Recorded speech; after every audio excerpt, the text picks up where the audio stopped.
आज आपण मंडईचे पाणी करताय दस्तखताच्या अगोदर नेमकं काय म्हणजे काय विजन केलं तुम्ही?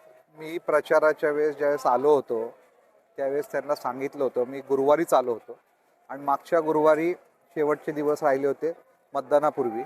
तर मी त्यांना सांगितलं होतं की ज्यावेळेस 20 तारखेचा निकाल लागेल त्यानंतर येणारी पहिला गुरुवार म्हणजे आज, आपला गुरुवार हा बाजार दिवस असतो, तुम्हाला सगळ्यांना माहितीच आहे.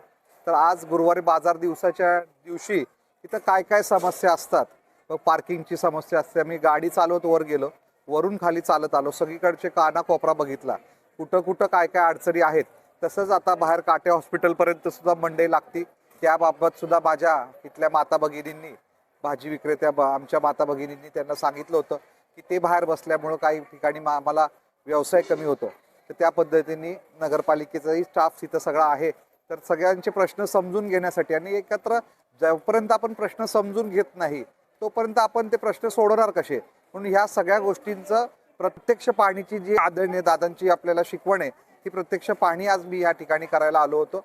आणि निश्चित तुम्हाला येणाऱ्या काळामध्ये आपल्या सगळ्या भाजी विक्रेते, सगळेच प्रकारचे विक्रेते, मग काय मसाला विक्रेते असतात, काही कटलरी विक्रेते असतात, काही किराणा विक्रेते असतात, काही फळ विक्रेते असतात, या सगळ्यांना एकत्र घेऊन आपली बारामतीची मंडई महाराष्ट्रातच नव्हे तर देशातली कशी एक आदर्श मंडई होईल यासाठी आम्ही प्रयत्नशील राहणार आहोत. वाहनाच्या पार्किंगची व्यवस्थेच्या बाबतीत आता काय माहीत, मी येणार आहे का म्हणून इथल्या सगळ्या व्यापारी बंधूंनी सांगितलं शेट तिथं एवढी घाण असायची, पण मी स्वतः बघितल्यावर तेवढी तर घाण मला काय जाणवली नाही. एक ठिकाणी निश्चित एक मुलगा तिथलं टॉयलेट बंद करत असल्यामुळं टॉयलेट असं उघड्यावरच करत होता, त्यामुळं ते निश्चितच एक गोष्ट आहे. परंतु सगळ्या ठिकाणी लाईटची व्यवस्था, CCTV कॅमेऱ्यांची व्यवस्था, काही सुरक्षा रक्षक कमी आहे त्याची व्यवस्था, वरच्या पार्किंग्समधले टॉयलेट ओपन केले तर ह्या मंडईतल्या विक्रेत्यांना सुद्धा टॉयलेटसाठी मल्टिपल पर्याय उपलब्ध होतील, यासाठी आम्ही प्रयत्नशील आहोत.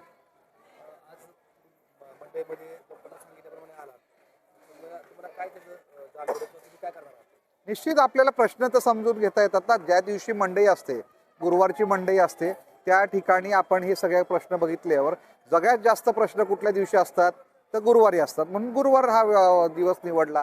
आज गुरुवारी सगळे प्रश्न बघितल्यानंतर त्यात आपण प्रत्यक्ष बघितल्यानंतर प्रशासनाला सांगता येतं की बाबा इथे ह्या अडचणी आहेत, ह्याच्यात आपल्याला मार्ग काढायचा आहे. अशा सगळ्या गोष्टीची प्रत्यक्ष पाहणी केल्यानंतर मार्ग काढणं सोपं जातं. निश्चित मंडईमध्ये स्वच्छतागृहांची दुरवस्था काही ठिकाणी जाणवली आणि निश्चित त्याच्यामध्ये उद्या आम्ही चार्ज घ्यायच्या पूर्वी आता मी दुपारून कोण कोण इथं ठेके दिलेले स्वच्छतेचे, ते नगरपालिकेचा स्टाफ करतो का खाजगी ठेके दिलेत त्याचीही माहिती घेणार आहे. आणि नंतर लगेच त्यांना संध्याकाळी बोलवल्यानंतर त्यांची स्वच्छतेची पद्धत काय, किती दिवसातून किती वेळा स्वच्छता करतात, ॲसिड वापरतात का, फिनेल वापरतात का, बाकीच्या गोष्टी वापरतात का, या सगळ्या गोष्टी, जेटिंग मशीन वापरतात का स्वच्छता करण्यासाठी, या सगळ्या गोष्टी बघणार आहे. मी एका शौचालयामध्ये तर आतमध्ये जाऊन सुद्धा बघून आलो.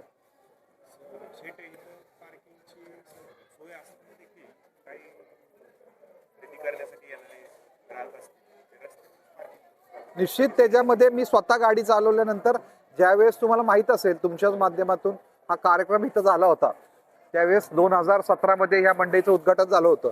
त्यावेळेस हा मंडईच्या रॅम्पचा प्रश्न उद्भवला, पण निश्चित माझी गाडी तर वर चढली.